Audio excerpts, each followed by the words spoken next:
Welcome back everyone to GameZone Birdroom. GameZone. And of course, it's not the GameZone Birdroom without all the birds.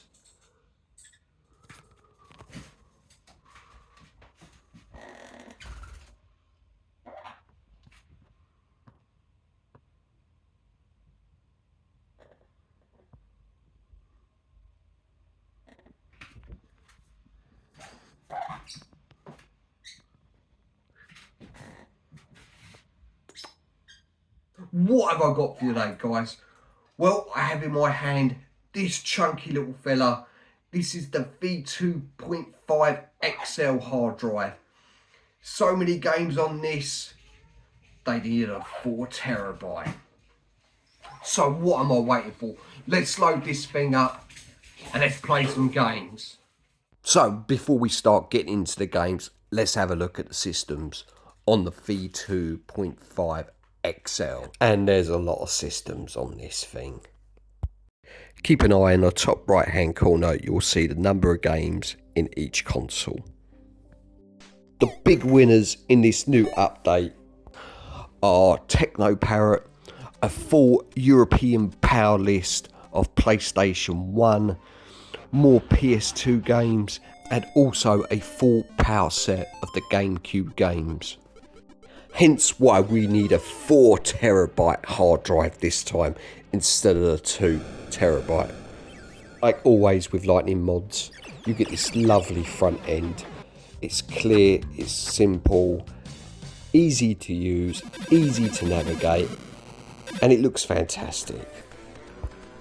Good news, if you already have the V2, you can update this system to the new hard drive by just contacting Lightning Modz through their website and go through the process. And this time you don't even have to send in your old hard drive, you get to keep that, which is even better because the next update you can just send the XL and you've still got another hard drive to play all these fantastic games. This truly is the never-ending list of consoles, home computers, PCs, isn't it? The list goes on, which is fantastic because it gives you plenty of choice. So if you love your retro stuff, it's got all that. It's got more of the modern systems, although they're sort of becoming retro now, I guess. You know, Xbox 360, PS3, they're what, about 17 years old now, which is incredible to think that. Coming up to my type of consoles now, your Super Nintendos, your Mega Drives, your Sega Saturns, your PlayStation, your N64, my generation. And best of all, Sega Model 2, Sega Model 3. Those classic arcade games that were truly ahead of the time. It took the 6th generation of consoles to catch up, which was like 4 or 5 years away. Mental. Truly the greatest time to be a gamer. Well, in my opinion anyway. Back to the V2.5 XL. This has over 25,000 games on it. Enough games to last you a lifetime. Actually, you probably wouldn't even get through them in a lifetime. But yeah, over 25,000 games at your disposal. Now, there is a few issues with the XL at the moment, but Lightning Modz assured that they will be releasing a hot fix, which you'll be able to download and fix these problems. Right out of the box though, you're getting a very competent machine. And once the hot fix is done, anyone that buys the complete machine will already have that all fixed anyway.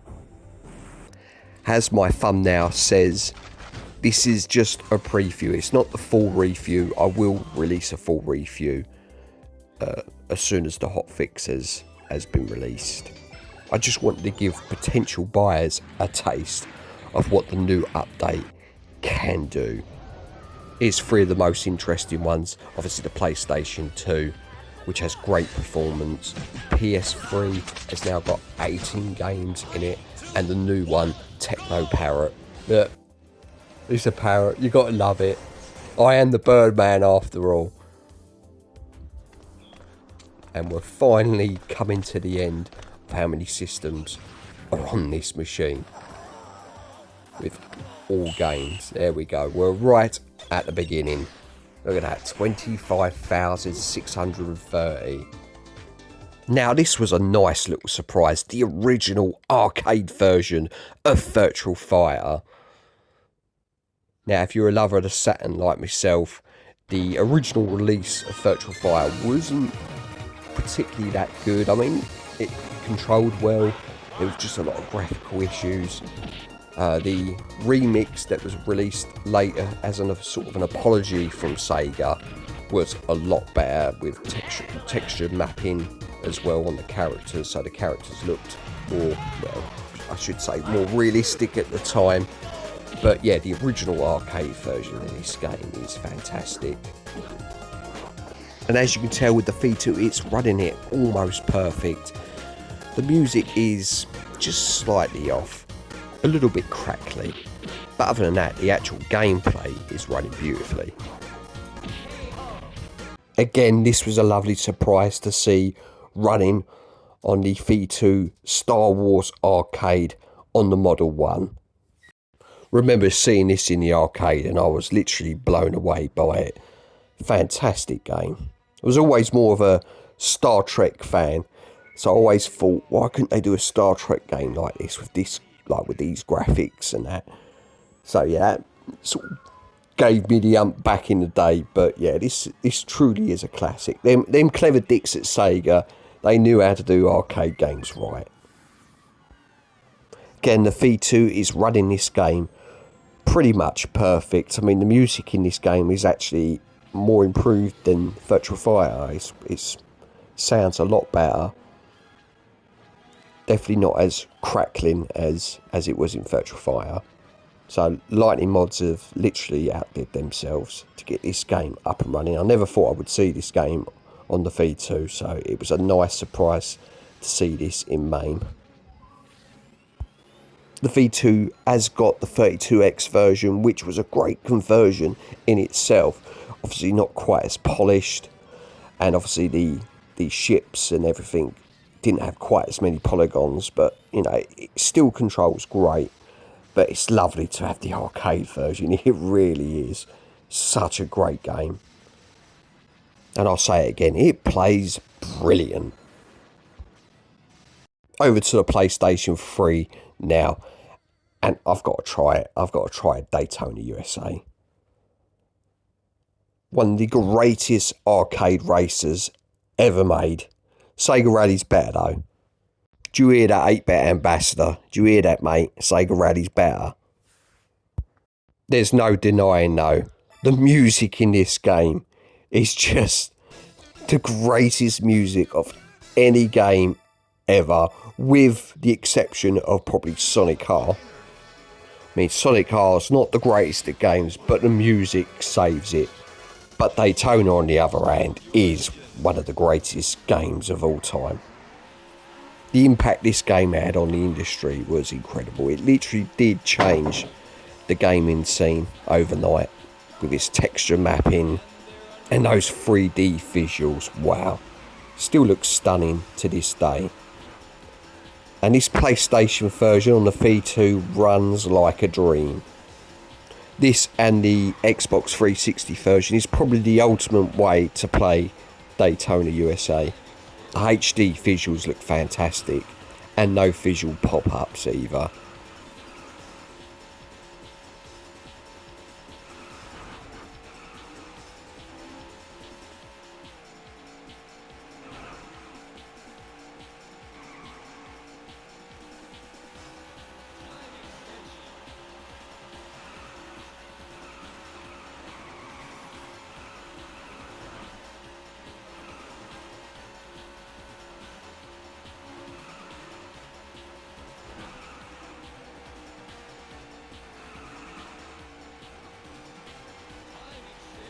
Next up is Sega Rally 3 running on teknoparrot.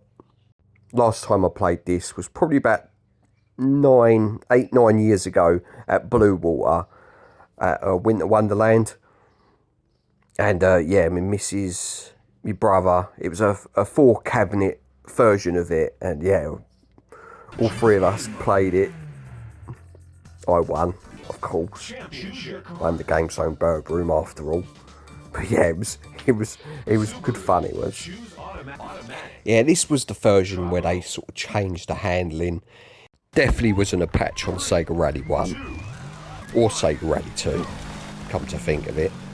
Graphically though, it was a beautiful game, and the V2 is running this no problems. Looks fantastic and running brilliantly.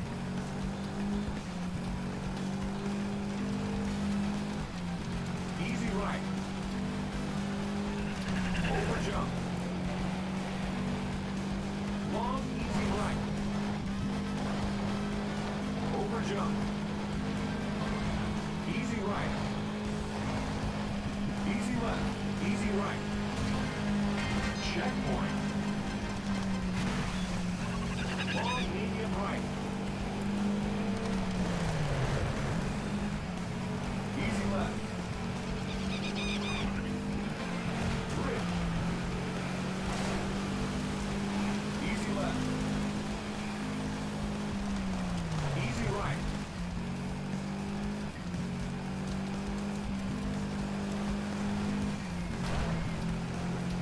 Final lap. Easy right. Easy left. Easy right. Over jump. Long easy right. Over jump. Easy right. Easy left. Easy right. Checkpoint. Long medium right. Easy left. Grid. Easy left. Easy right.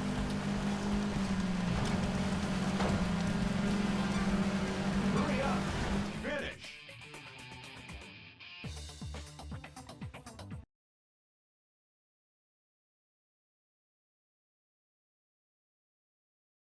Keeping with teknoparrot, want to check this out. This is Panzer Dragoon, the remake, and I've got to say, this is stunning, this game. Do I prefer this over the original? No, the original is what I grew up with, what I'm accustomed to playing, but I must say they did a fantastic job with this. Excuse my poor gameplay, I didn't know what buttons to press at the time. I'm slightly better at it now, ever so slightly. Yeah, this game is running incredibly well. There is the odd little pause and glitch here and there, but other than that, played a couple of levels now, and yeah, it's running really well. I will leave you to admire how beautiful this game is.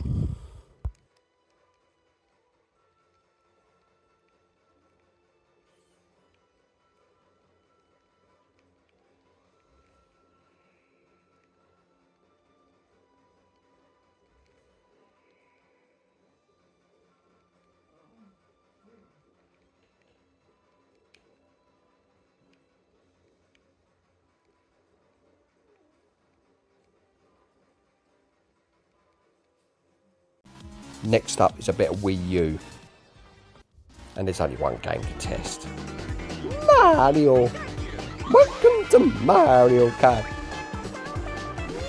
Did notice on the title screen and when you're in the menus, you do get a bit of sort of pause and that. But once you're in the game, the actual gameplay is brilliant. Slight pause there, but other than that, the game is running really well. Very impressed. I thought Wii U was going to be a no-go, but yeah, it's handling it remarkably well.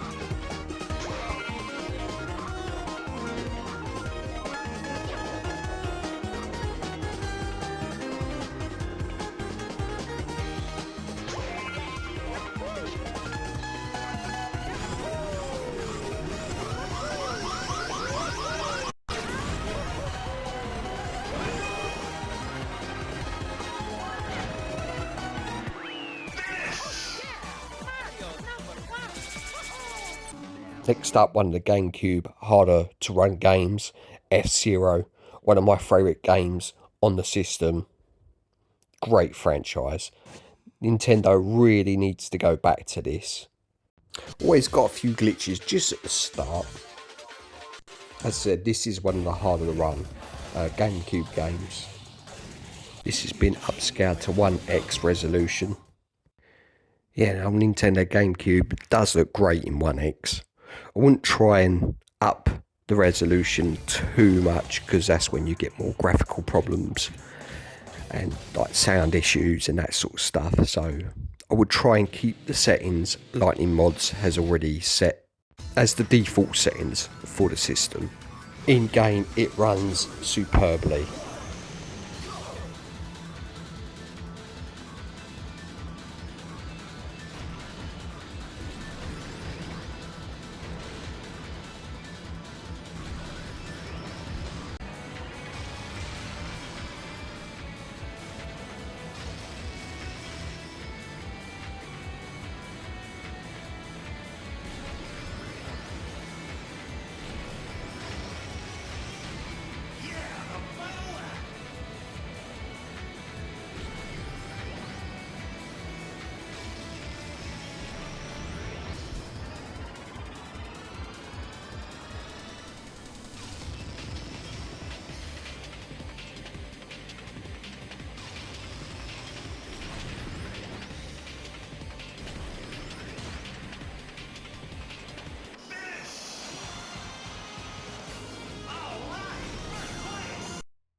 Up next we have the Atari Jaguar, the Jaguar 64.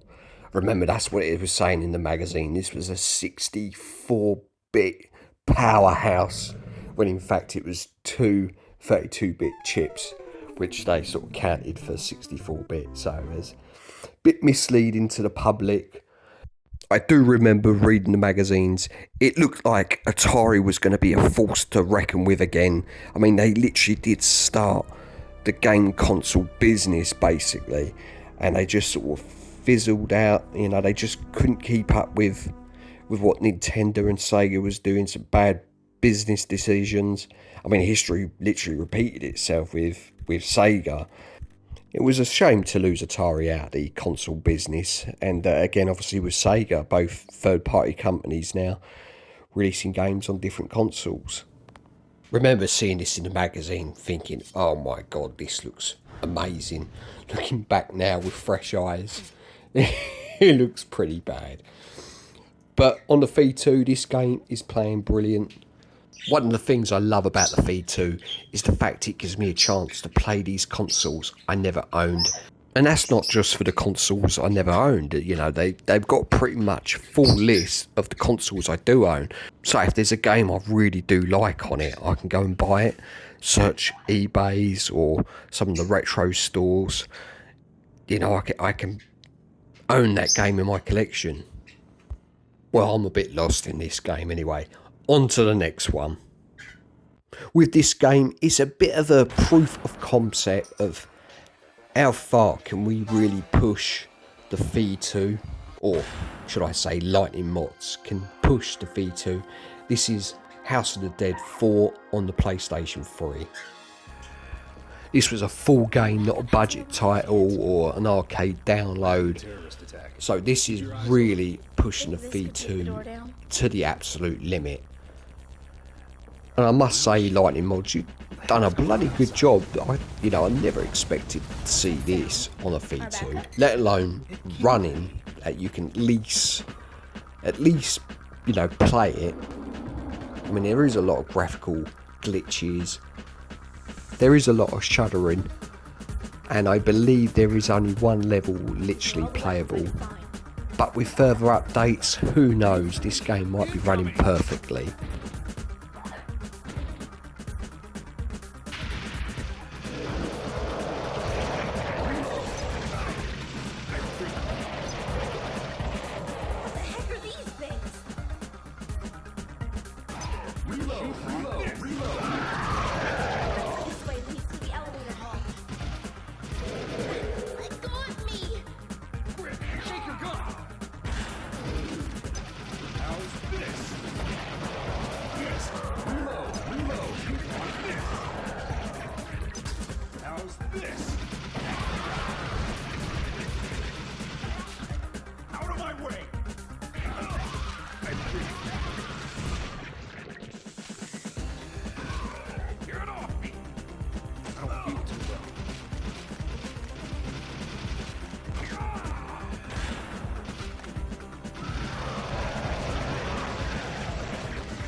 Reload.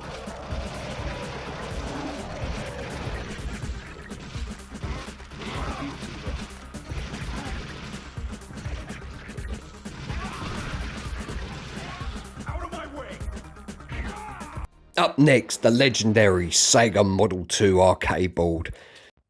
And this is Super GT 24 Hours, a great arcade game by Jellicoe. Did get a release onto Sega Saturn as well. Sadly, that's not on the V2, but I will have to put that on.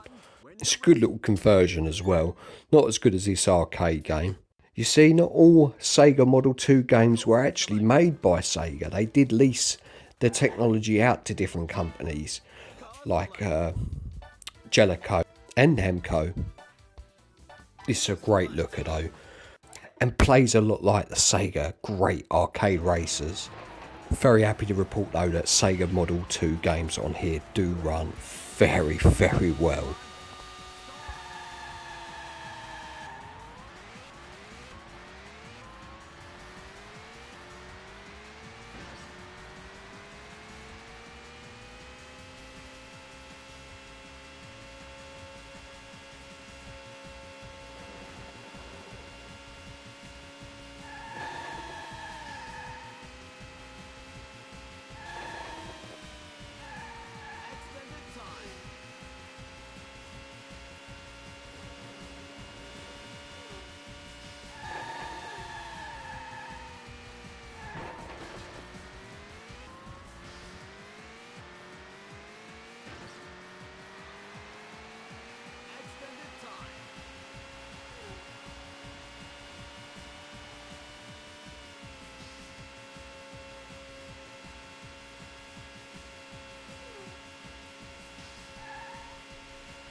Also very happy to report that Model 3 plays very good on the machine as well. There's a couple of games that do have sort of graphical glitches like Harley Davidson and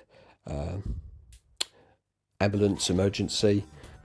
But as I said, they do run very well. And this game is an exception. This runs brilliantly. And still, such a looker. Still proper amazes me that this game was released in '96 and it took sort of the PlayStation, Dreamcast, GameCube, Xbox era, the 6th generation to match the quality of this. Incredible. Such a stunning game.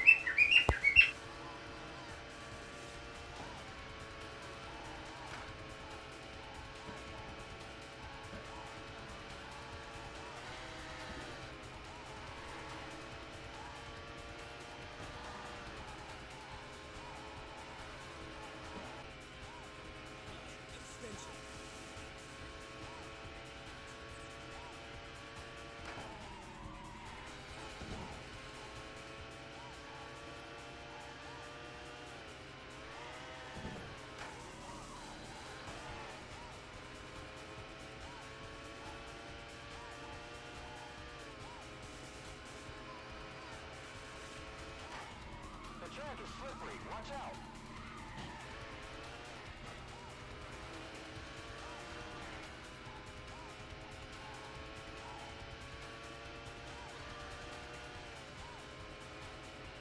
Next up, a bit of PlayStation 2, God of War.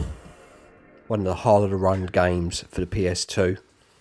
Now, I do recommend not changing any of the default settings set up for PS2 because it can be a bit of a bugger, and that's because of the PlayStation 2's Emotion Engine chip. Although incredibly powerful, yeah, it caused a lot of the programmers originally some problems for the first sort of year and a half, 2 years in its life cycle. But once the programmers got to grips with the system, they produce some stunning games like God of War. So again, highly recommend not changing the settings. You might have to change the emulator the odd time in case the game don't work on that one. You've got a few choice of emulators. But when it comes to changing the resolution for the system, yeah, keep it to what it is, which is native resolution. And you should have a very good overall experience with the PS2 on the V2.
Last game of check-in, it has to be a Sega game.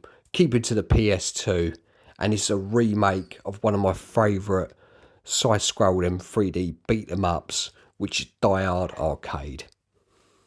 Only released in Japan, this is a great remake. Spruced up graphics as well, and on the V2 it runs like a dream. So early thoughts on the V2.5 XL from Lightning Modz. I think they've done an incredible job with this update. There is some known bugs and issues that Lightning Modz are working on, and there will be a free hotfix for everyone who's purchased an early version of the V2.5 XL. Once the hotfix is out, I will do a full review. It's only a preview, and I must say at the moment what I've seen has been very impressive, so well done Lightning Modz. Anyway guys, enjoy. And also you know what to do, don't you? Button bash that like, subscribe, hit that little bell, and take it easy.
GameZone.